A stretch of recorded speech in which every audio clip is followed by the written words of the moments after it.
Hello everyone, I hope you are doing well and I hope आप सबकी preparation अच्छी चल रही होगी. माय नेम इज़ ख्वाहिश शर्मा एंड आज हम मेंस में ज्योग्राफी की प्रिपरेशन स्टार्ट करेंगे. राइट, ज्योग्राफी बहुत इंपॉर्टेंट सब्जेक्ट है. क्यों इंपॉर्टेंट है? GS1 का मेन कॉम्पोनेंट हमारा एक तो हिस्ट्री है एंड दूसरा हमारा ज्योग्राफी है. And the best part about geography is कि इसमें ना अभी तक जो बाकी स्टूडेंट्स जो हमारा कॉम्पिटिशन है वो फिगर आउट नहीं कर पाया है कि कहाँ से क्वेश्चन आ रहा है. तो हमारे पास एक एज है. दूसरी चीज़, ज्योग्राफी आपने ऑलरेडी प्रीलिम्स में पढ़ी हुई है. ये कंसेप्चुअल सब्जेक्ट है. हिस्ट्री की तरह बहुत ज़्यादा रट्टाफिकेशन नहीं है इसमें. इसीलिए अगर आप ज्योग्राफी अच्छे से करते हो तो GS1 में आपके अच्छे मार्क्स लाने के बहुत अच्छा स्कोप है. डेफिनेटली देयर आर पीपल जो एथिक्स ऐसे एंड ऑप्शनल में अपना एज पाते हैं तब भी वो मेंस क्लियर नहीं कर पाते. क्यों? क्योंकि GS1 2 3 में मात खा जाते हैं. तो यहाँ पे हमें समझना है कि geography is very important, number 1. Number 2, geography का जो कुछ थीम्स है वहाँ से हर साल क्वेश्चन आता है, वो समझना सबसे इंपॉर्टेंट है. तो now I want your 100% attention so that you figure out कि क्वेश्चन बन कहाँ से रहा है. नंबर 1, हर साल एक नई क्वेश्चन आता है NCERT की थीम से. कैसे? देखो, लास्ट ईयर यूपीएससी ने क्वेश्चन दिया था प्लेट टेक्टोनिक्स पे. प्लेट टेक्टोनिक्स पहले भी यूपीएससी पूछ चुका है. ऑलरेडी क्वेश्चन कौन कौन से टॉपिक पे पूछ चुका है? कॉन्टिनेंटल ड्रिफ्ट थ्योरी पे पूछ चुका है. ठीक है, पैसिफिक जोन में जो हमारा रिंग ऑफ फायर है उस पर क्वेश्चन पूछ चुका है. एलिनो पे पूछ चुका है. टेम्परेचर इन्वर्जन पे पूछ चुका है. NCERT का केवल एक वर्ड फ्योर्ड्स मेंशन करके यूपीएससी क्वेश्चन पूछ चुका है. ओशन करंट्स पे क्वेश्चन आ चुके हैं. ओशन एसिडिटी पे क्वेश्चन आ चुके हैं. एयर मास पे क्वेश्चन आ चुके हैं. तो ये वो क्वेश्चन है कि थीम बहुत ज़्यादा रिपीट तो नहीं होती, बट आप देखोगे कि हर साल NCERT में से एक नई क्वेश्चन आता ही आता है. Right, know the best part is I am assuming कि आपने ऑलरेडी NCERT पढ़ के प्रीलिम्स निकाला हुआ है. तो हम यहाँ पे जो अपने कंसेप्ट है उसको एक फ्रेश विजन से पढ़ेंगे. हम उसको अपने मेंस के पर्सपेक्टिव से पढ़ेंगे. ठीक है. दूसरी चीज़, कुछ चीज़ें होती हैं जहाँ से क्वेश्चन अगेन हर साल आता है. जैसे ग्लोबल वार्मिंग. ग्लोबल वार्मिंग में यूपीएससी ऑलरेडी क्वेश्चन पूछ चुका है. डेजर्टिफिकेशन से, हीट आइलैंड से क्वेश्चन पूछ चुका है. हिमालय से क्वेश्चन पूछ चुका है. कोरल से क्वेश्चन पूछ चुका है. आर्कटिक सर्कल से क्वेश्चन पूछ चुका है. ठीक है. सिमिलरली क्लाइमेट चेंज से यूपीएससी क्वेश्चन पूछ चुका है. तो हम देखेंगे कि ऐसी global warming and climate change वाली एक ओवरऑल थीम हम अच्छे से प्रिपेयर कर लेते हैं कि इससे रिलेटेड कोई भी क्वेश्चन आएगा तो हम उसको एड्रेस कर लेंगे. और ये क्वेश्चन हर साल आता है. हर साल एक क्वेश्चन NCERT में से आएगा, एक question global warming climate change में से आएगा. ठीक है. एंड एक नए क्वेश्चन तो वाटर रिसोर्स में से भी आता है ऑल्टरनेट ईयर्स में. वाटर रिसोर्स में यूपीएससी का पूछ चुका है. मरीन इकोसिस्टम के बारे में पूछ चुका है. मैंग्रोव्स के बारे में पूछ चुका है. कोरल्स के बारे में पूछ चुका है. Marine life, coastal life in India में जो कोस्टल लाइन है उसके अराउंड क्वेश्चन पूछ चुका है. राइट. अगर हम वाटर रिजर्व में बात करें तो वो वाटर स्ट्रेस, मतलब वाटर स्पेसिफिकली वाटर रिसोर्स की अगर हम बात करते हैं, ये तो मैंने अभी मरीन का बताया आपको. फ्रेश वाटर की अगर हम स्टिल बात करें, हिमालयस में पूछ चुका है. अर्बन एरिया में जो water resources, ground water depletion हो रहा है उसके बारे में क्वेश्चन पूछ चुका है. वाटर शॉर्टेज पे क्वेश्चन पूछ चुका है. तो क्या हम इससे आगे क्वेश्चन प्रिडिक्ट नहीं कर सकते? कर सकते हैं. राइट. पोल्यूशन से क्वेश्चन आ चुके हैं. ग्रीन एनर्जी से हर साल ग्रीन एनर्जी से एक नए क्वेश्चन आता है. तो ये कुछ ऐसी चीज़ें होती हैं जहाँ से जो लो हैंगिंग फ्रूट है हमारे लिए. तो हम इसी पर्सपेक्टिव में अपनी प्रिपरेशन करेंगे. दैट मीन्स हम पहले NCERT की जो भी इंपॉर्टेंट थीम है जहाँ से भी मेंस को क्वेश्चन बन सकते हैं हम उनको कवर करेंगे. उसके बाद जो थीम्स बताई मैंने जहाँ से क्वेश्चन हर साल रिपीट होता है, आज आप सबका होमवर्क है, जाके प्रीवियस क्वेश्चन देखो और मुझे बताना कि जो मैंने एक्चुअली में आपको बताया वो सच है कि नहीं है. Can you figure out this pattern in mains और नॉट?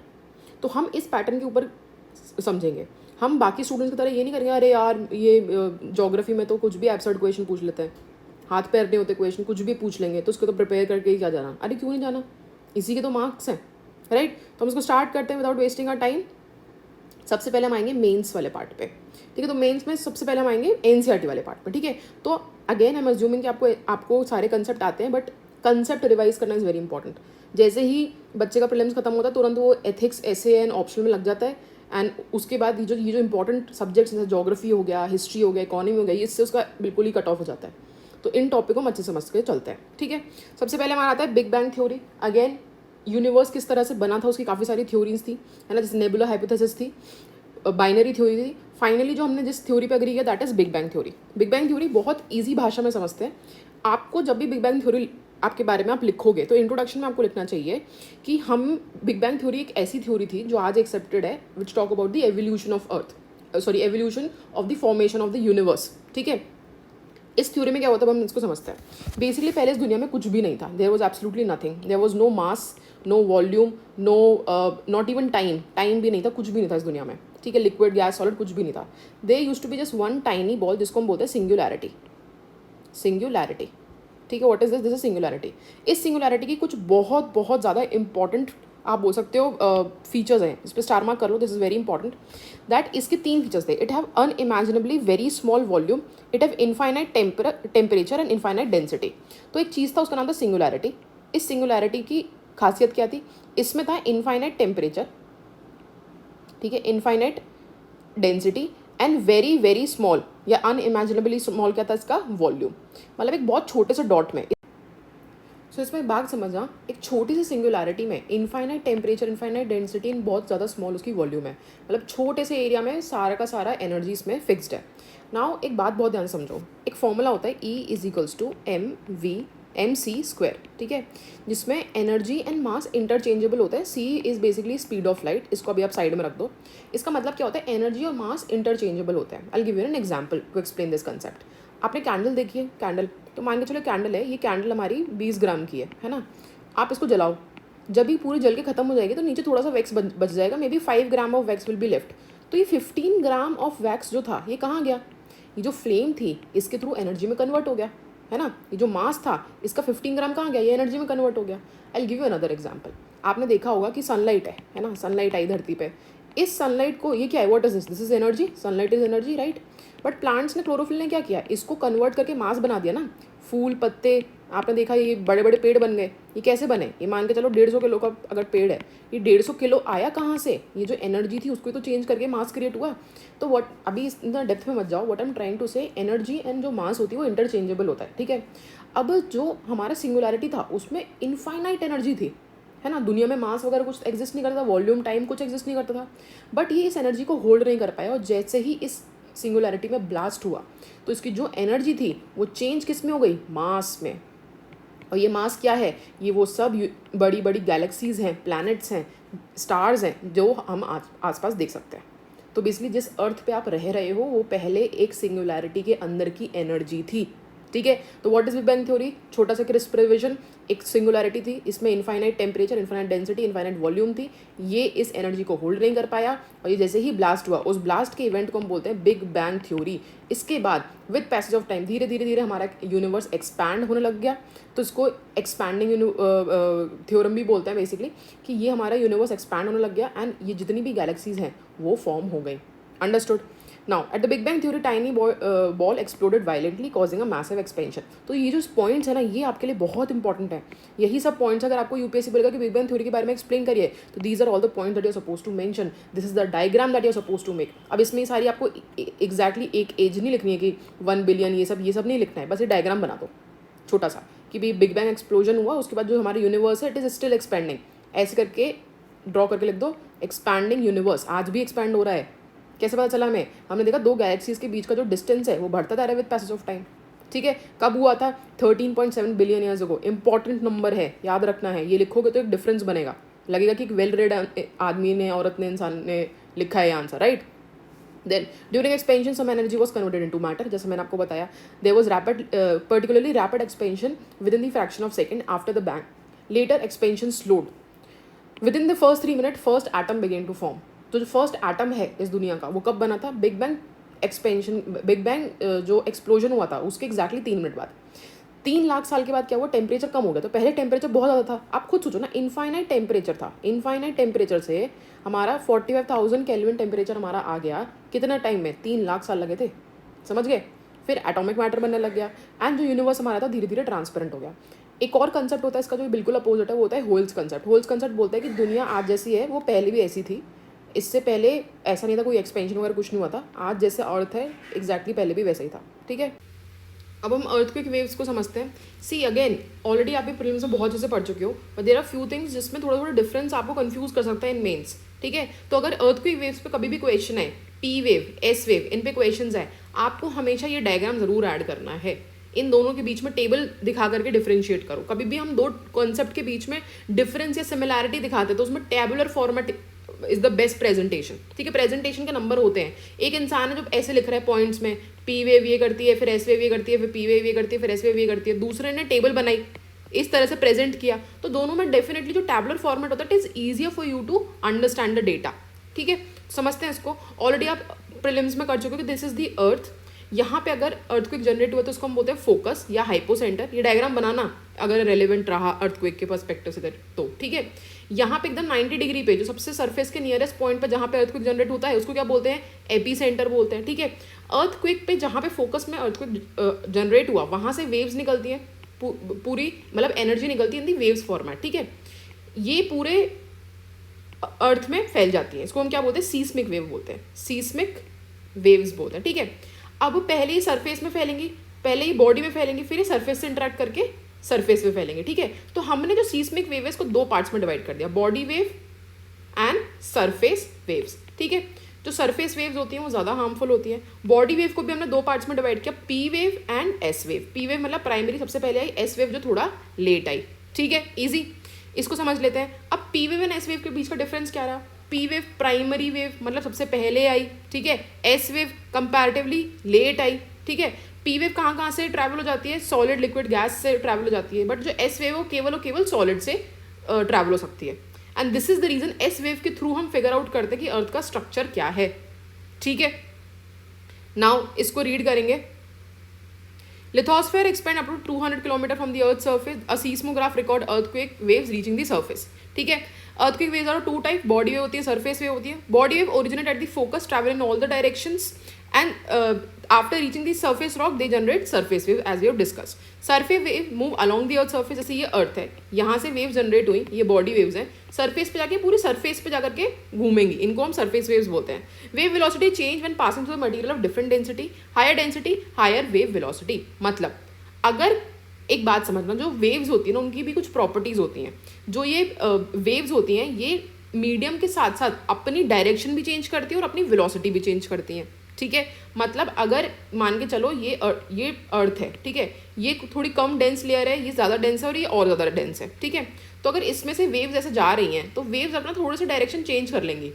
डायरेक्शन क्यों चेंज किया, क्योंकि डेंसिटी चेंज हो गई, प्लस ये अपनी स्पीड भी चेंज कर लेंगे, मतलब अपनी वेलोसिटी चेंज कर लेंगे। जितना ज़्यादा डेंस मटेरियल उसमें सबसे ज़्यादा स्पीड से ये जाएंगे, समझ गए। Wave direction change due to diffraction and refraction at density boundary. So दो हमें फीचर्स याद रखने हैं वेव्स के, सीस्मिक वेव के। नंबर 1, जब हायर डेंसिटी में जाती हैं तो इनकी वेलोसिटी तेज हो जाती है, ज़्यादा हो जाती है। जब ये डेंसिटी चेंज करते हैं तो इनकी डायरेक्शन भी चेंज हो जाती है, रिफ्लेक्शन एंड रिफ्रैक्शन होता है, ठीक है। Surface wave are the most destructive. Now P wave vibrate parallel to the direction of wave movement and it create density difference in the material, whereas S wave vibrate perpendicular to the direction of propagation. ये मैंने आपको again, अगर आपने prelims में मेरे साथ corrected थे तो you must have seen S wave कैसे ट्रैवल करती है ना, S wave travel like this, ठीक है। P wave कैसे ट्रैवल करेगी, P wave आगे पीछे इस तरह से ट्रैवल करती है। तो यहाँ पे आप देखोगे जो direction of wind of the क्या बोलते हैं वेव है एंड जो मूवमेंट ऑफ द वेव है वो दोनों हमारा पैरेलल है, ये भी इस डायरेक्शन में, मूवमेंट भी इस डायरेक्शन में एंड प्रोपगेशन भी इसी डायरेक्शन में, राइट। यहाँ पे क्या हुआ है, मूवमेंट तो ऊपर नीचे है ना, और डायरेक्शन ये है, तो मूवमेंट ऊपर नीचे मतलब ये ऊपर नीचे हो गई मूवमेंट, तो यहाँ पे 90 डिग्री का एंगल बना रहा है। तो यहाँ पे प्रोपगेशन जो है ना, direction of propagation and movement of particles perpendicular एक दूसरे के, ठीक है। तो ये बहुत इंपॉर्टेंट डिफरेंस है P wave and S wave का, ये आपको याद रखना है। आपका होमवर्क है कि you have to draw table showing the difference between P wave and S wave, ठीक है। ये डायग्राम आपको याद रखना है। सो बेसिकली हुआ क्या, मैं ये चीज़ मैंने आपको पहले भी एक्सप्लेन करी थी, let me explain you this again, कि हमने सीस्मोग्राफ लेकर के बैठे, ठीक है। मान के चलो यहाँ पे अर्थक्वेक जनरेट हुआ है, यहाँ पे और यहाँ पे अर्थक्वेक जनरेट हुआ, ठीक है। एंड आपने क्या किया, अपने 3 दोस्तों को अलग अलग एरिया में बिठाया। यहाँ पे बिठाया दोस्त नंबर ए जिसका नाम ए है, यहाँ पे दोस्त बी को, यहाँ पे दोस्त सी को, ठीक है। और यहाँ पे अर्थक्वेक आया, आपने अपने दोस्तों को फ़ोन किया ए बी एंड सी को, पूछा यार यहाँ पे अर्थक्वेक आया है, क्या आपको प्राइमरी वेव्स रिसीव हुई?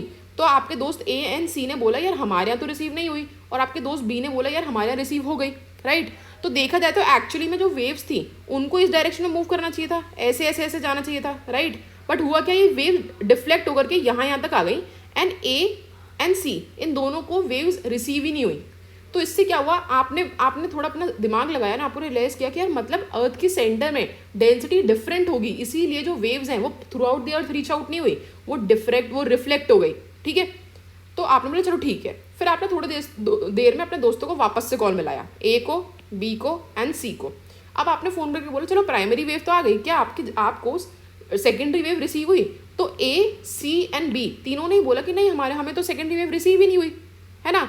तो आपने दिमाग लगाया कि यार जो बी वाला इंसान था इसको प्राइमरी वेव तो रिसीव हो गई थी, बट इसको सेकेंडरी वेव रिसीव ही नहीं हुई, मतलब कुछ तो चक्कर है। क्या चक्कर है कि जो कोर है ना, कोर का जो आउटर वाला पार्ट है ये लिक्विड का बना हुआ है, क्योंकि लिक्विड है तभी तो इसमें से एस वेव मतलब इसमें से नहीं निकल पा रही, पी वेव तो निकल गई, एस वेव नहीं निकली। तो आपको क्या समझ में आया कि यार ज़रूर इसमें जो कोर है वो बीच में लिक्विड है। तो basically P wave and S wave को यूज़ करके आपने फिगर आउट किया कि अर्थ के अंदर की डेंसिटीज कितनी डिफरेंट है, क्या अंदर अंदर एक्चुअली चल क्या रहा है। Understood.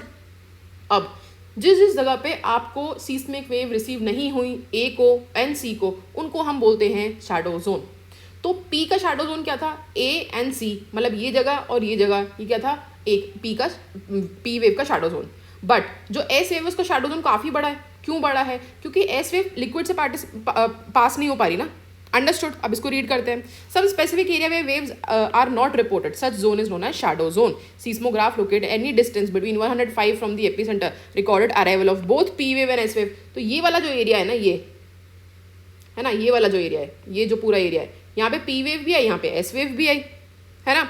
Seismograph located between 145 epicentre recorded the arrival of P wave but not S wave. तो यहाँ वाला जो एरिया, जो बी वाला आपका दोस्त था जहाँ बैठा हुआ था, वहाँ पे पी वेव तो आ गई बट एस वेव नहीं आई। The zone between 105 to 145 from epicentre identified shadow zone for both type. ये जो ए वाला एरिया है और जो सी वाला एरिया है, यहाँ पे ना पी वेव आई ना S wave I. The entire zone before beyond 105 degree did not receive S wave. ठीक है। The shadow zone of S wave is much larger than P wave. क्यों है ऐसा? पी वेव लिक्विड में से पास हो जाती है, एस वेव लिक्विड में से पास नहीं होती। The shadow zone of P wave appear to be band of earth between 105 to 145 degree away from epicentre. ये आपको डिग्री याद रखनी है, ये इंपॉर्टेंट है, इस पर स्टार मार्क कर लो। ठीक है। Shadow zone of S wave is not only larger in extent but also bit over 40% of earth surface. ठीक है, मतलब ऑलमोस्ट 40% ऑफ जो एरिया है वो एस वेव का शैडो जोन है। You can draw shadow zone of any earthquake provided that you know the location of epicentre. कहीं पे भी लोकेशन बता दो, यही डिग्री का अपना आपको लॉजिक लगाना है, आराम फिगर आउट कर लोगे कि कहाँ पे शैडो जोन है। अंडरस्टूड। अब हम आते हैं स्ट्रक्चर ऑफ अर्थ पे। Structure of earth is again very easy. See, earth जो है ना, it's like onion rings. Centre में जो कोर है उसकी डेंसिटी हाईएस्ट है, उसका टेम्परेचर हाईएस्ट है, एंड जितना आप सर्फेस पे जाओगे तो डेंसिटी कंपैरेटिवली कम होती जाएगी और टेम्परेचर कम होता जाएगा। ठीक है। हम लोग कभी भी खोद करके यहाँ तक नहीं पहुँच सकते, अर्थ को खोद करके। क्यों? टेम्परेचर बहुत ज़्यादा है, आप, मैं और हमारे इक्विपमेंट सर्वाइव नहीं कर पाएंगे। ठीक है। तो हमने S wave and P wave के हेल्प से फिगर आउट किया कि अर्थ की डिफरेंट लेयर्स की डेंसिटी क्या है। अब ऐसा नहीं होता कि देखो ये एक लेयर बनी हुई है, यहाँ पे डेंसिटी कम है और यहाँ पे सडनली ज़्यादा है, यहाँ पे सडनली टेम्परेचर कम है, यहाँ पे सडनली ज़्यादा है। बीच में एक ट्रांजिशन जोन होता है। ठीक है। इसको हम क्या बोलते हैं? डिसकंटिन्यूटी। क्या बोलते हैं? डिसकंटिन्यूटी। तो योर होमवर्क इज जितनी भी अर्थ की लेयर्स हैं, इनकी बीच की डिसकंटिन्यूटी का नाम आपको बताना है मुझे। ठीक है। जितनी भी मैंने आपको मैं आपको सारी लेयर्स एंड डिसकंटिन्यूटीज बताऊंगी, वो आपको मुझे बतानी है। अभी थोड़ा सा हिंट दे देती हूँ।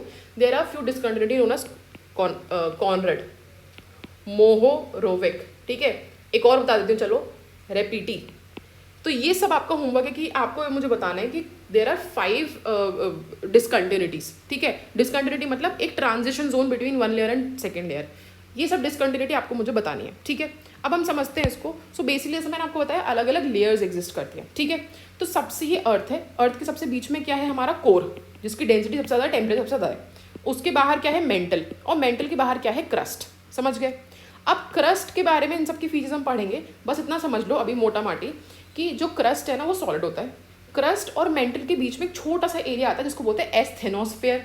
एस्थेनोस्फेयर में क्या होता है? जो रॉक्स होती है वो मॉल्टन होती है, पिघली हुई रॉक्स होती है। तो आप ये नहीं बोल सकते कि एग्जैक्टली इट इज सॉलिड और लिक्विड। थोड़ा बीच का विस्कस मटेरियल होता है, हलवा होता है ना, सूजी का हलवा, कुछ उस डेंसिटी का है, उस कंसिस्टेंसी का है। ठीक है।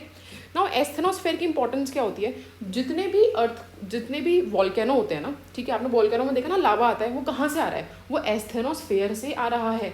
एस्थेनोस्फेयर की 2 सोर्स ऑफ हीट होती हैं। एक होता है रेसिडुअल हीट, एक होती है heat through radio active material. ये 2 एनर्जी, मतलब नीचे से जो हीट आई रेसिडुअल हीट और रेडियो एक्टिव मटीरियल से जो हीट जनरेट हुई, इन दोनों की वजह से इसका टेम्परेचर इतना रहता है कि यहाँ पे जो जितनी भी रॉक्स हैं वो पिघल जाती हैं। ठीक है। फिर आता है मेंटल मोटा माटी हमारा थोड़ा सॉलिड रहता है। ठीक है।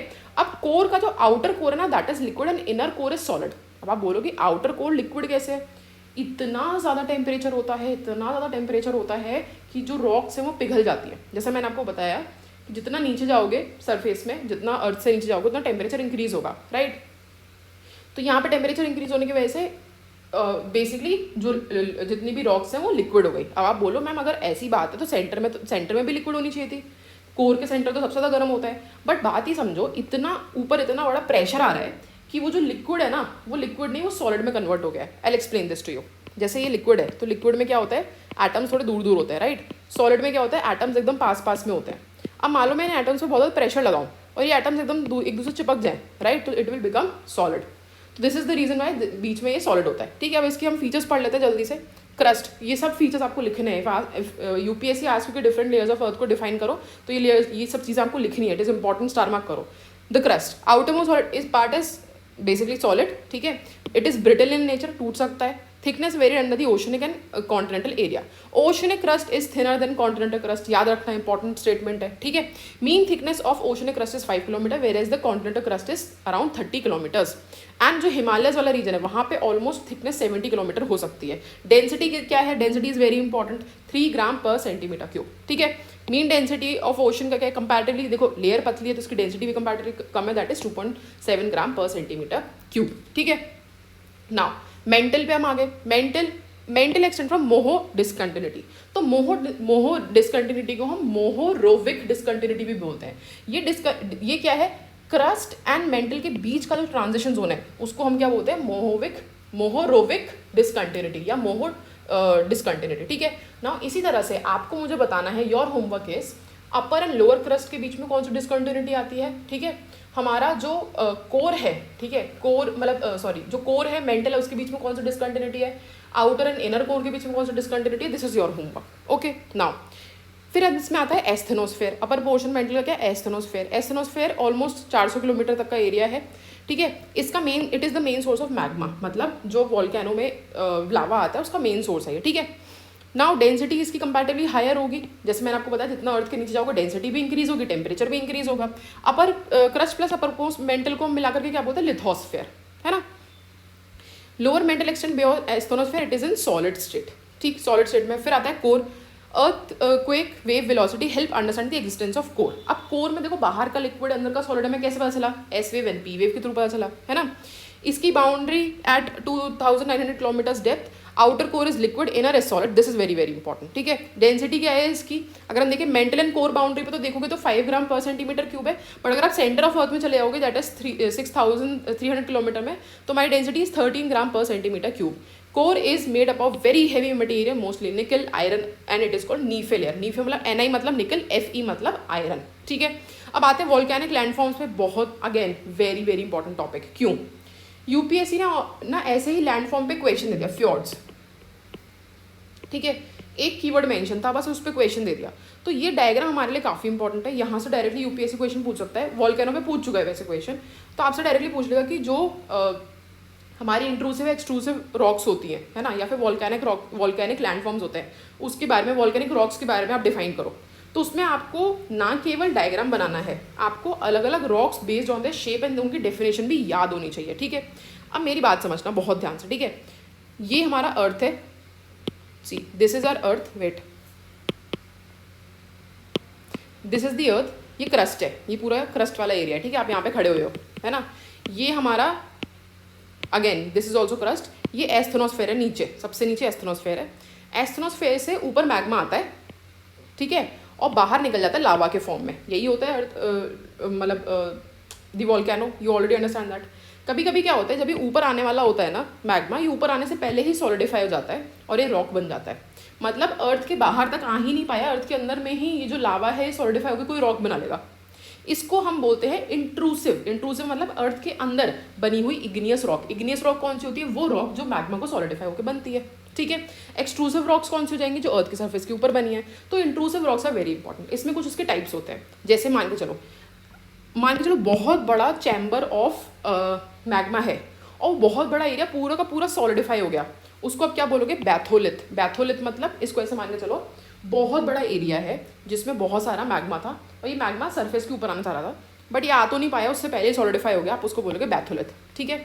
नाउ अब ऐसे छोटे छोटे पैसेज बन जाते हैं जहाँ से ऊपर जाके के लावा बाहर आ जाता है, राइट। अभी ऊपर जा रहा था, है ना, बट ये ऊपर जाने से पहले ही सॉलिडिफाई हो गया। तो अगर ये इस तरह से है, वर्टिकल है, तो आप इसको क्या बोलोगे, डाइक, DIKE, ठीक है। सिमिलरली अब देखो अर्थ के बीच में अलग अलग लेयर्स होती हैं, है ना, यहाँ से ऊपर जा रहा था बट बीच में थोड़ा सा एरिया मिला तो लावा यहाँ जाके सॉलिडिफाई हो गया। ऐसे लेयर्स में, हॉरिजॉन्टल लेयर्स में इनको क्या बोलेंगे हम, इनको बोलेंगे सिल। देखो ये दिख रहा है, सिल।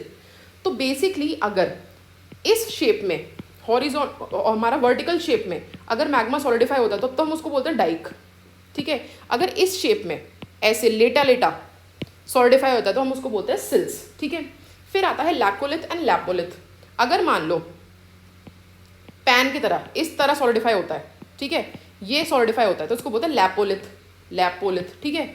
अगर ऐसे सॉलिडिफाई होता है डोम की तरह, इसको बोलते हैं लैकोलिथ, समझ गए। अगर छाते ऐसा उल्टा छाता जैसा है तो आप उसको बोलोगे लैकोलिथ। अगर पैन जैसा है तो आप उसको क्या बोलोगे, लैपोलिथ, समझ गए। तो ये कुछ चीज़ें आपको समझ में आनी चाहिए। आगे चलते हैं, इसको रीड करते हैं। Lava release magma which cools in form of igneous rocks. Cooling may happen at the surface or crustal. If cooling occurs in the crust, volcanic rock cooled at surface, plutonic rock that is cooled in crust, ठीक है। तो intrusive rocks are created when lava moves in horizontal direction while rising. अब इसमें ये चीज़ें बहुत important, batholith, laccolith, इनकी जो डेफिनेशन है ना, दिस इज वेरी इंपॉर्टेंट। ये डायग्राम बनाना है आपको जब भी यूपीएससी क्वेश्चन पूछेगा, प्लस इनको आपको डिफाइन करना है अच्छे से, ठीक। So batholith, large body of magmatic material that cools deep inside the crust develops large domes. तो बैथोलिथ क्या होता है, बहुत बड़ा मैग्मेटिक मटेरियल है जहाँ से मैग्मा बाहर आना चाहता था, बट वो अंदर ही अंदर में क्या हो गया, कूल डाउन हो गया। Expose on surface after denudation, remove of overlaying material, covers large area, can reach up to several kilometres in depth, ठीक है। Are cooled portion of magma chamber. बड़े बड़े मैग्मा चैम्बर्स जब अर्थ के अंदर सॉलिडिफाई हो जाते हैं, अर्थ के बाहर आने से, मतलब अर्थ से बाहर आने से पहले ही सॉलिडिफाई हो जाते हैं, तो हम उनको बोलते हैं बैथोलिथ। इसको मान के चलो बहुत बड़ा बाथिंग टब है ना, बैथिंग। इससे याद करो, बाथ टब में क्या होता है, बहुत सारा पानी होता है ना। तो बहुत सारा अगर बोल सकते हो कि मैग्मा का चैम्बर है वो सॉलिडिफाई हो गया तो उसको क्या बोलेंगे, बैथोलिथ। अब आता है laccolith, it is very important. ये डोम शेप इंट्रूसिव बॉडीज होते हैं। डोम शेप मतलब कि इस शेप की होंगी, dome shape intrusive bodies connected by pipe like conduct from below. Then Karnataka plateau is an example of this, ये याद रखना है आपको। आगे चलते हैं lopolith, phacolith, sills and dykes, ठीक है। तो लैपोलिथ क्या हो गया, लैपोलिथ ऐसा हो गया पी पैन के शेप का, है ना। तो saucer shape, concave to the sky, ये याद रखना है। Concave to the sky NCERT में कीवर्ड मेंशन है, it is not convex, it is concave to the sky. तो ये पैन के शेप का है, ठीक है, दैट इज लैपोलिथ। अब होता क्या है ना, कभी कभी जो मैग्मा है ना वो ऐसे सॉलिडिफाई होता है, ऐसे, ठीक है। एंटीक्लाइन सिंक्लाइन, मतलब ये एंटीक्लाइन सिंक्लाइन मिला करके। तो जब वेव्स की फॉर्मेट में इस तरह से सॉलिडिफाई होता है तो हम उसको बोलते हैं फैकोलिथ, ठीक है। अब wavy mass intrusive at times found in the shape of synclines at the top of anticlines, it is known as phacolith, समझ गए। Near the horizontal body it is known as sills और sheet, समझ गए। अगर हमने horizontal body, अगर हमारी horizontal body बनी है, मतलब ऐसे लेटी लेटी बॉडीज बनी है, अगर मैग्मा हमारा इस तरह सॉलिडिफाई हुआ है तो we will call it sills और sheet. The thinner ones are called sheet, the thicker ones are called sills, ठीक है। Now when lava makes it way up to through the crack, है ना, and solidify in the perpendicular, मतलब perpendicular कैसे कि इस तरह से सॉलिडिफाई हुआ है, ये अर्थ है और इस तरह से सॉलिडिफाई हुआ है तो हम उसको डाइक्स बोलेंगे। अगर इस तरह से हो तो हम क्या बोलेंगे, सिल्स बोलेंगे, ठीक है। These are considered the feeder of the eruption that led to the development of Deccan trap, ठीक है। डेक्कन ट्रैप जो हमारा महाराष्ट्र में एरिया है, वहाँ पे हमें इस टाइप की रॉक्स बहुत देखने को मिलेंगी। क्यों देखने को मिलेंगी, ये आई होप आपको पता हो। देयर वाज वंस, जो हमारा अर्थ का पेनिनसुलर वाला पार्ट है, इट वाज ट्रैवलिंग एंड वो एक मतलब सीस्मिकली एक्टिव एरिया में आ गया था, जिसकी वजह से नीचे से जो भी लावा था वो ऊपर आ रहा था, मैग्मा था वो ऊपर आ रहा था, सॉलिडिफाई भी हुआ है, राइट। तो कुछ इंट्रूसिव रॉक्स बन गई, कुछ एक्सट्रूसिव रॉक्स बन गए, ठीक है। आगे चलते हैं हम। Now we will understand distribution of oceans and continents. Again ये चैप्टर बहुत ज़्यादा इंपॉर्टेंट है। क्यों, कॉन्टिनेंटल ड्रिफ्ट थ्योरी से ऑलरेडी प्रीवियस क्वेश्चन आ चुका है, प्लेट टेक्टोनिक्स से यूपीएससी 2 बार क्वेश्चन पूछ चुका है, तो ये अपने आप में काफ़ी इंपॉर्टेंट हो जाता है। अब इसमें आपको एक चीज़ याद रखनी है, इंट्रोडक्शन जब आप लिखोगे इन टॉपिक्स का, से for example continental drift theory या प्लेट टेक्टोनिक्स, तो इसमें आपको बेसिकली क्या लिखना है कि इंट्रोडक्शन में एक तो you have to write the name of the author, किसने ये थियोरी इंट्रोड्यूस करी थी, राइट, और एक ओवरव्यू देते हुए then you start writing the arguments in point wise manner. इस जी जो जितने भी टॉपिक्स हम पढ़ने वाले हैं इस चैप्टर के अंदर, इन सब में डायग्राम्स बहुत ज़्यादा इंपॉर्टेंट है, तो बिना डायग्राम के तो बनाना ही नहीं है आंसर, राइट।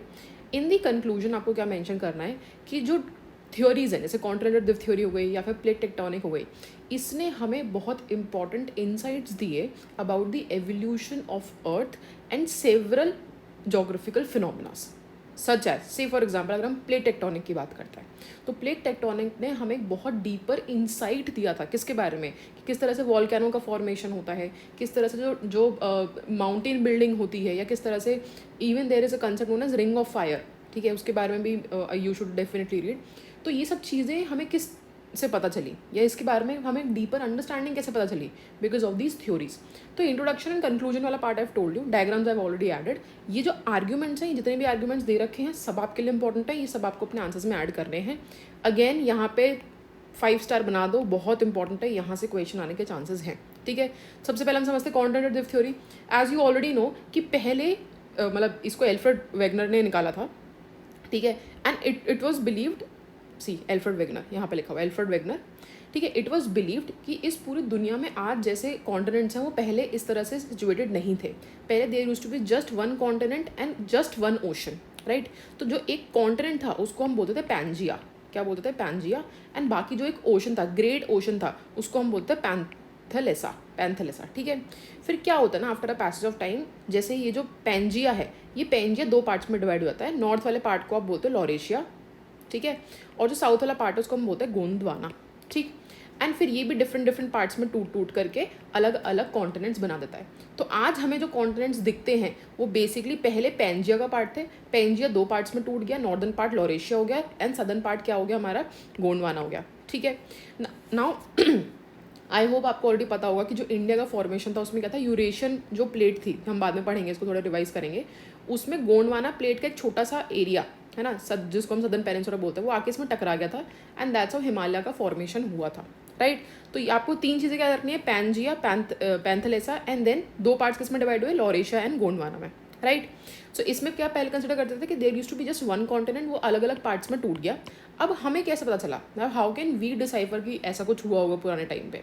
तो एल्फ्रेड वेगनर ने क्या किया, उसने शेप देखी बाकी कॉन्टिनेंट्स की, नहीं रियलाइज कि जो कॉन्टिनेंट्स है ना वो एक दूसरे में बहुत परफेक्टली फिट हो रहे हैं, ठीक है। जैसे से फॉर एग्जाम्पल अगर आप देखो साउथ अमेरिका, वो अफ्रीका है, ठीक है, एंड यहाँ से साउथ अमेरिका, ठीक है, तो ये इसमें परफेक्टली फिट हो रहा है।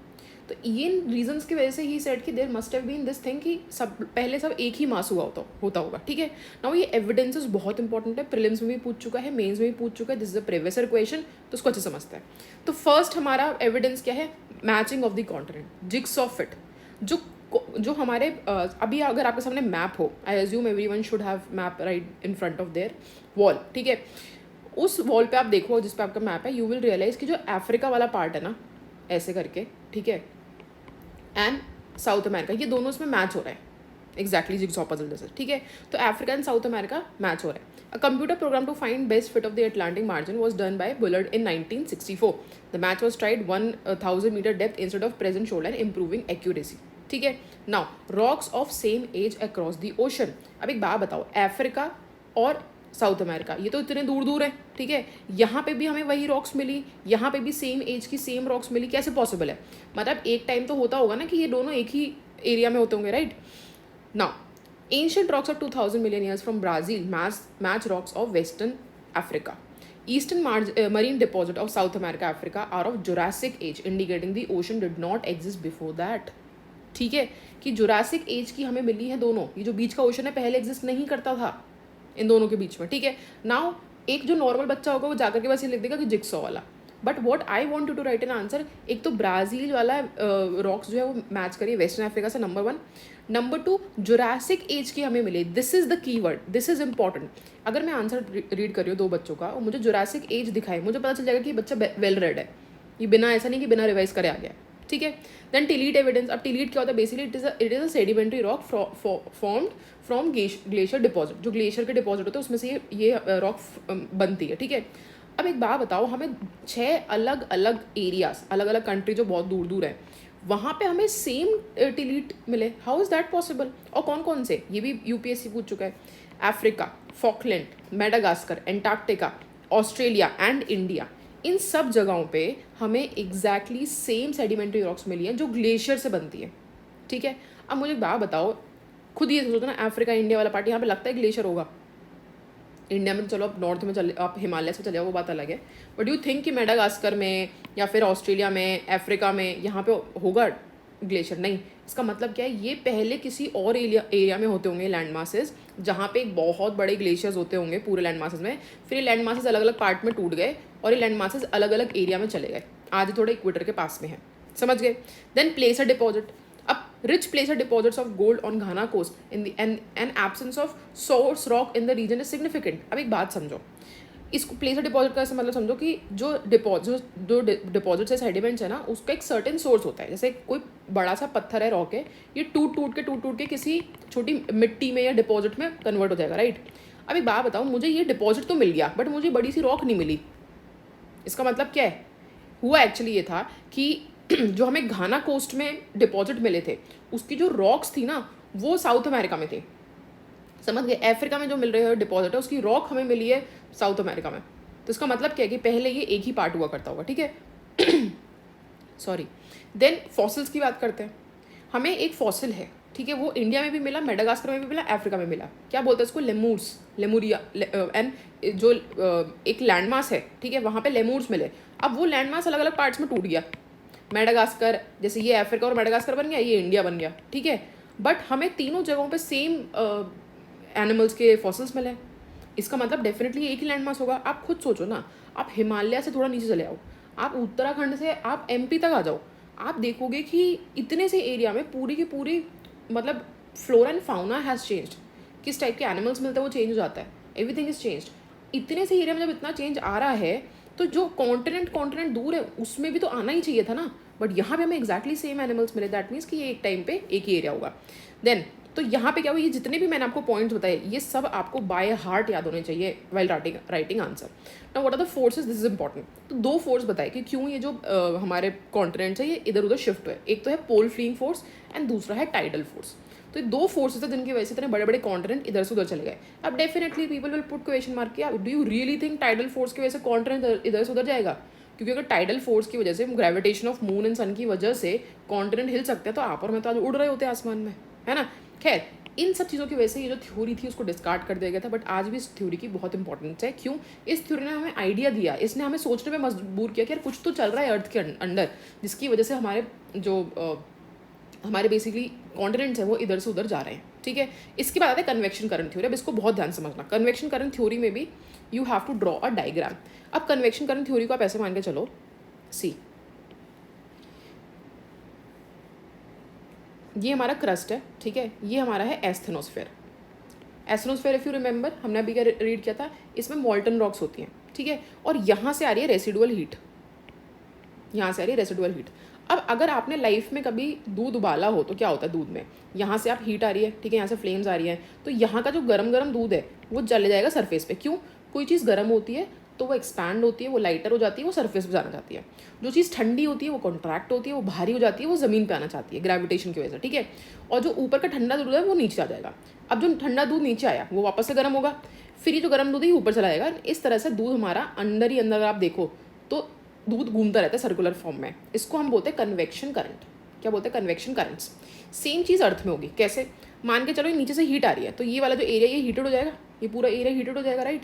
अब एस्थेनोस्फेयर में जो नीचे वाला एरिया है वो एक्सपैंड हुआ, हीट हुआ, तो वो ऊपर जाने की कोशिश करेगा. तो यहाँ से क्या होगा, ये ऊपर जाएगा, ठीक है, ऊपर जाएगा. अब सरफेस के जो नीचे ये वाला जो एरिया है, बेसिकली ये वाला जो एरिया, यहाँ पे जितना भी हमारा एस्थेनोस्फेयर में मॉल्टन रॉक्स होंगी, ये कंपैरेटिवली ठंडी है. यहाँ पे क्या थी? गर्म थी. यहाँ पे क्या है? ठंडी है. तो ठंडी क्या करेगी? ठंडी नीचे आने की कोशिश करेगी, राइट. तो ठंडा वाला जो पार्ट है वो नीचे आएगा, है ना. अब जो ठंडा वाला पार्ट है वो नीचे आया, वापस से गर्म हो गया, ये वाला पार्ट गर्म हो गया. अब क्या होगा? ये वापस से ऊपर जाने की कोशिश करेगा, इस तरह से ऊपर चला जाएगा, राइट. सिमिलरली ठंडा वाला क्या हुआ? नीचे आया, गर्म होकर के ये ऊपर चला गया, राइट. अब यहाँ से भी क्या हुआ? गर्म होकर के ऊपर चला गया, ठंडा वाला पार्ट नीचे आ गया. समझ गए? तो इनको हम क्या बोलते हैं? जो करंट्स फॉर्म हो रहे हैं नीचे, कि नीचे का जो गर्म वाला पार्ट है वो ऊपर जा रहा है, ऊपर से ठंडा वाला पार्ट नीचे आ रहा है, इसको हम बोलते हैं कन्वेक्शन करंट्स. क्या बोलते हैं इसको? Convection currents. अब आगे जो प्लेट टेक्टोनिक है ना, उसका बेस ही कन्वेक्शन करंट थ्योरी ही बनी. तो इसको ऐसे मान के चलो, जो हमारा पूरा अर्थ का सर्फेस है, सी जब मैं बेसिक से पढ़ाती हूँ तब तो मैं बिल्कुल शुरू से बहुत डेप्थ में पढ़ाती हूँ. नाउ आई एम अज्यूमिंग आपने ऑलरेडी प्रीलिम्स क्लियर किया है, आपको पता है प्लेट टेक्टोनिक क्या है. तो I am assuming that you already know what plates are, right. तो ये जो मैंने आपको ये एरोस ऐसे बनाया ना मैंने, waves, these are basically plates. ये डिफरेंट प्लेट है. ये प्लेट ए है, ये प्लेट बी है, ये प्लेट सी है, ठीक है. अब बहुत ध्यान से इस चीज़ को देखना, मैं दूसरे कलर से इसको बनाने की कोशिश करती हूँ. इसका डायरेक्शन क्या है? यहाँ से ये चीज़ आई है, इसका डायरेक्शन क्या है? ये है. इसका डायरेक्शन क्या है? ये है. इसका डायरेक्शन क्या है? ये है, राइट. अब ये वाला जो पॉइंट है और ये वाला पॉइंट है, इसमें क्या हो रहा है? इसमें ये आ रहा है, ए इस तरफ जा रहा है, बी इस तरफ जा रहा है, है ना, और इस वाले पॉइंट पे क्या है, सी इस तरफ जा रहा है और बी इस तरफ जा रहा है, तो लेट्स कॉल इट 1 and 2। तो 1 पॉइंट पे क्या हो रहा है, दो प्लेट एक दूसरे के टुवर्ड्स आ रही है, इसको हम क्या बोलते हैं, इसको हम बोलते हैं कन्वर्जेंट प्लेट, ठीक है। 2 पे क्या हो रहा है, दो प्लेट अलग अलग डायरेक्शन जा रही है, इसको बोलते हैं डाइवर्जेंट प्लेट। तो डाइवर्जेंट प्लेट में क्या होता है, यूजुअली नीचे से जो मैग्मा है ऊपर आएगा, बाहर आकर के सॉलिडिफाई हो जाएगा, ठीक है। और अब ये आप पहले आप इतना समझ लो, basically this is the convection current theory. इसके बाद जब मैं सी फ्लोर स्प्रेडिंग आपको बताऊंगी तो मैं इस डायग्राम को आगे कंटिन्यू करूंगी, ठीक है। तो कन्वेक्शन करंट थ्योरी में क्या होता है, basically again convection currents create होते हैं हमारे एस्थेनोस्फेयर में, ठीक है। इसको रीड करते हैं। कन्वेक्शन करंट थ्योरी किसने दी थी, again very important for you, Arthur Holmes ने दी थी। Current generated by radioactive elements, मैंने आपको क्या बताया था, एस्थेनोस्फेयर की दो हीट की सोर्सेज क्या हैं, एक है रेसिडुअल हीट और एक है हमारी रेडियो एक्टिव एलिमेंट से आने वाली हीट, ठीक है। Holmes argued that such currents could explain drifting. ये जो अब एक खुद बताओ ना, ए पॉइंट पे क्या हुआ, दो कॉन्टिनेंट की प्लेट्स एक दूसरे के अंदर घुस रही हैं, बी में क्या, सेकंड वाले पॉइंट पे क्या हुआ, दो प्लेट्स दूर जा रही हैं। तो ये जो प्लेट्स है इसी के ऊपर कॉन्टिनेंट है, इसी के ऊपर ओशन है, तो क्या ये एक्सप्लेन नहीं कर रहे हैं कि किस तरह से मूवमेंट हुआ, डेफिनेटली एक्सप्लेन कर रहे हैं, ठीक है। आगे चलते हैं। Their idea was attempted to explain force of drift but later rejected by many scientist. अब इसमें भी बहुत ज़्यादा रिजेक्शन हुआ था, क्यों, क्योंकि सी फ्लोर स्प्रेडिंग वाली चीज़ है, जो पूरा प्लेट वाला कंसेप्ट है ना, वो उसमें एक्सप्लेन नहीं किया गया था। बट अगेन आप ये नहीं बोल सकते that this theory was wrong, this theory was actually correct, ठीक है। आगे चलते हैं। Then come the concept of sea floor spreading. अब इस चीज़ को बहुत ध्यान से समझना, प्लेट्स के ना दो मूवमेंट होते हैं, जैसे I explain this to you. There are two type of movement, इधर two plate will move towards each other और two plates will move away from each other. मान के चलो ये दो प्लेट्स हैं, ये प्लेट ए है, ये प्लेट बी है, ये एक दूसरे के टुवर्ड्स जा रही हैं, ठीक है। तो क्या होगा, आफ्टर पैसेज ऑफ टाइम जो हैवीयर प्लेट होगी वो सिंक हो जाएगी एंड जो लाइट प्लेट है वो ऊपर रह जाएगी, ठीक है। तो हैवीयर प्लेट इसके नीचे चली गई ऐसे, एंड लाइट प्लेट ऊपर रह गई। तो ये जो हैवियर प्लेट है ना, इसका इतना पार्ट जो है, ये जो मैंने डार्क किया है, ये पार्ट हमारा पूरा का पूरा मेल्ट हो जाएगा, क्यों, बिकॉज ये एस्थेनोस्फेयर में पूरा मेल्ट हो चुका है, राइट। इसमें क्या हुआ, हमारा जो क्रस्ट है वो खत्म हो गया, मतलब लेट्स इमेजिन अगर if this was 5 kilometre, this was 5 kilometre, ये प्लेट 5 किलोमीटर की थी, ये भी 5 किलोमीटर की थी, तो अगर ये वाली प्लेट इसके अंदर में चली गई तो ये let's imagine this is 1 kilometre, ये जो 1 किलोमीटर की जो प्लेट है ना आपकी, ये खत्म हो जाएगी, क्यों, ये मेल्ट हो गई इन दी एस्थेनोस्फेयर। अब हम इसमें दूसरा एक्सपेरिमेंट करके देखते हैं, ठीक है। अब दो प्लेट्स हैं, ठीक है, ये भी 5 किलोमीटर की है, ये भी 5 किलोमीटर की, बट ये दोनों अलग अलग डायरेक्शन में जा रहे हैं। इसमें क्या था, टुवर्ड्स ईच अदर जा रहे थे, इसमें अवे फ्रॉम ईच अदर है। तो क्या होगा, ये दोनों दूर दूर गए तो बीच में थोड़ी स्पेस आ जाएगी, और नीचे एस्थेनोस्फेयर है, एस्थेनोस्फेयर से मैग्मा ऊपर आया और यहाँ पे सॉलिडिफाई हो गया, है ना। अब ये 5 किलोमीटर की थी, ये 5 किलोमीटर की है, और hypothetically imagine this is 1 kilometre, तो टोटल इसकी लेंथ कितनी हो गई, 6, इसकी हो गई हमारी 11 किलोमीटर। इसकी लेंथ कितनी हो गई, अब 5 + 5 - 1, ये 1 किलोमीटर का था, तो दैट इज 9 किलोमीटर टोटली। अगर आप देखो तो यहाँ पे पहले कितना था लेंथ, दैट वाज 20 किलोमीटर, अभी भी कितना है, 11 + 9 20 किलोमीटर। क्या अर्थ एक्स्ट्रा बन गई, अर्थ घट गई, अर्थ क्या बड़ी छोटी हो गई, नहीं, जो हमारे सरफेस है ना वो बनता रहता है और घटता रहता है, ठीक है। अब जो मैंने आपको ये कंसेप्ट बताया ना कि दो प्लेट जब दूर जाती है तो बीच में से नीचे से मैग्मा ऊपर आकर के सॉलिडिफाई होता है, ये कंसेप्ट को हम बोलते हैं सी फ्लोर स्प्रेडिंग। सी में हमको क्या देखने को मिला, पहले हमें लगता था कि जो सी का फ्लोर है ना वो बेसिकली जो स्विमिंग पूल की तरह एकदम एकदम सपाट, एकदम there is no geographical feature on the floor, but later on we realise कि इसमें ना काफ़ी सारे माउंटेन के चेन्स हैं, इस तरह से माउंटेन के चेन्स हैं, और माउंटेन के चेन्स जो बेसिकली एरिया है, ये जो एरिया है ना जहाँ पे दो प्लेट अवे जा रही हैं उसके आसपास में। अब हमें यहाँ पे क्या देखने को मिला, मान के चलो ये एक एरिया है जहाँ पे प्लेट एक इस डायरेक्शन जा रही है और इस डायरेक्शन जा रही है, हमें यहाँ पे माउंटेन चेन्स देखने को मिली, यहाँ ऐसे तरह से, ठीक है। एंड जो इक्वल डिस्टेंस में माउंटेन चेन्स थी उनकी केमिकल फीचर्स, जैसे उनका आप बोल सकते हो मैग्नेटिक फीचर, केमिकल कंपोजिशन, ठीक है, उनकी एज स्पेसिफिकली हमें एक्जैक्टली सेम मिली। इसका मतलब क्या है कि जो हमारा फ्लोर है वो एग्जैक्टली एक्सपैंड हो रहा है, ठीक है। मतलब सोचो ना, एक टाइम हुआ होगा, जैसे मान लो ये दो प्लेट है, ठीक है, तो यहाँ पे माउंटेन चेन बनी, यहाँ पे माउंटेन चेन बनी, फिर ये और दूर चले गए, ये थोड़े और दूर चले गए, तो ये जो पुरानी वाली माउंटेन चेन है ये इधर ही रही, और अब न्यू माउंटेन चेन्स आ गई। तो जो पुरानी वाली माउंटेन चेन उनकी एज अलग रही, और जो पास वाली है उनकी कंपैरेटिवली एज न्यू रही। जितना आप सेंटर के टुवर्ड्स जाओगे उतनी एज आपकी जो माउंटेन रिजेस हैं उसकी कम होती जाएगी, ठीक है। इसको रीड कर लेते हैं। की फाइंडिंग क्या थी इसकी, along the mid oceanic ridges volcanic eruptions are common, bringing huge amount of lava to the surface as we have discussed.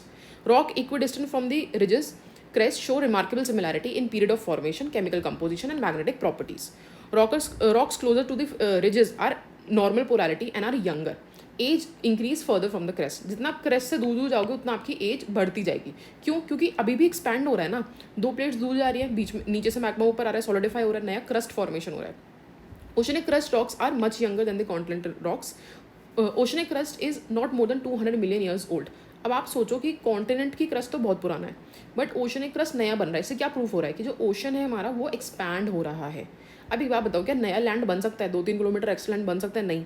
अगर कहीं पे एक्सपैंड हो रहा है, अगर यहाँ पे एक्सपैंड हो रहा है, तो कहीं ना कहीं पे वो लैंड खत्म भी तो हो रहा होगा ना।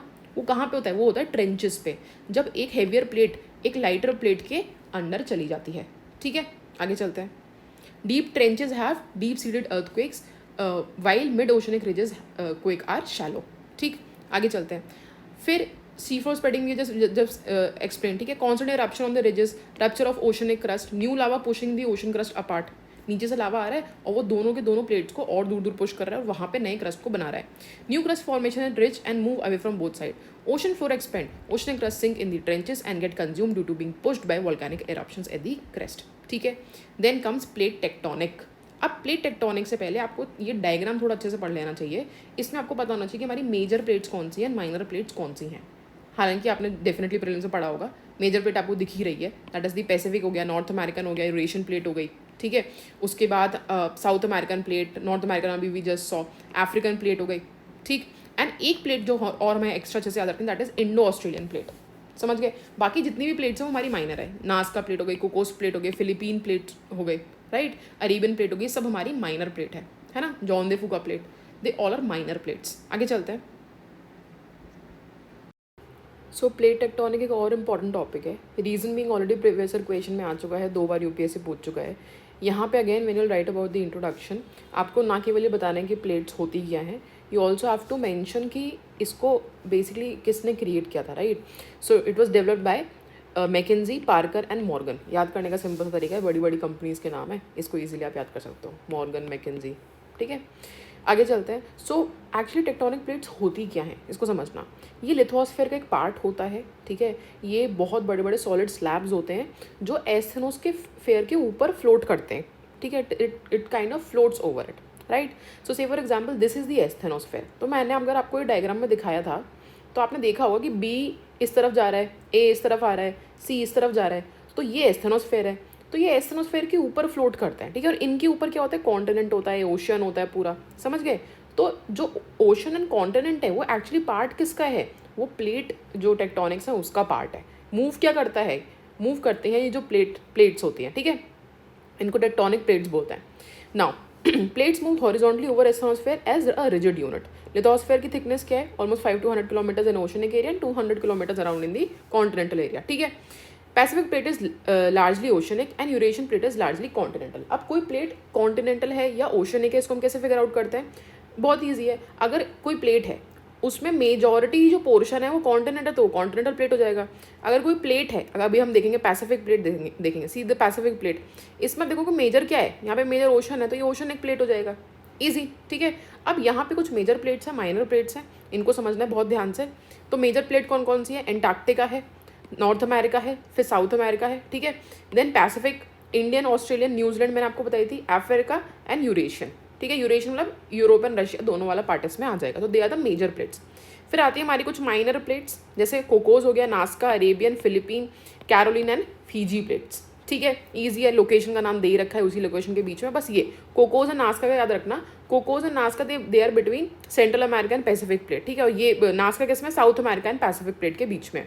तो लोकेशन बहुत ध्यान से देखो इसकी, यहाँ पे एंड यहाँ पे, समझ रहे हो? तो location is very important for us, location से कॉम्प्रोमाइज़ नहीं करना। आगे चलता है। नाउ आई थिंक आज के लिए इतना बहुत है। आई नो फर्स्ट लेक्चर है तो थोड़ा हम इसको लाइट रखेंगे। एक चीज़ याद रखनी है, हमें ब्रश अप करना है कंटेंट, हमें इस चीज़ पे फोकस करना है कि किस तरह से हम इन चीज़ों को एक्चुअली आंसर्स में लिख करके आएंगे। हमें मैप्स जो मैं बताऊँ वो इंपॉर्टेंट है, जो मैं डायग्राम बताऊँ वो इंपॉर्टेंट है, और उन सबको आपको प्रैक्टिस करना है। ठीक है, so I also add one more thing, मैं ये आपको सिखाऊंगी कि किस तरह से आप 30 सेकेंड्स में इंडिया का मैप एंड 45 to 50-60 सेकेंड्स में आप वर्ल्ड मैप बना सकते हो। ठीक है, क्योंकि ट्राई करो जितना मैप जहाँ पे रेलिवेंट हो, GS 1, 2, 3 तीनों ही जगह पे मैप इंक्लूड हो सकता है। तो ट्राई करो, वेदर इट्स इंटरनेशनल रिलेशंस है ना, वेदर इट्स सिक्योरिटी वाला पार्ट हो गया, वेदर इट्स एनवायरनमेंट वाला पार्ट हो गया, हर जगह पे आपको मैप इंक्लूड करने की कोशिश करनी है। ठीक है, GS1 में तो है ही है। So that is it for the day. Practice करो, जो मैंने इंपॉर्टेंट टॉपिक्स बताए हैं उनको अच्छे से करो, जो मैंने आपको होमवर्क दिया अबाउट डिसकंटिन्यूटी उसको भी आप अच्छे से करिए। एंड नेक्स्ट लेक्चर से हम थोड़ा इंटेंसिटी बढ़ा देंगे, थोड़ा हम ज़्यादा पढ़ेंगे in short the period of time. So I would again say all the best and take care.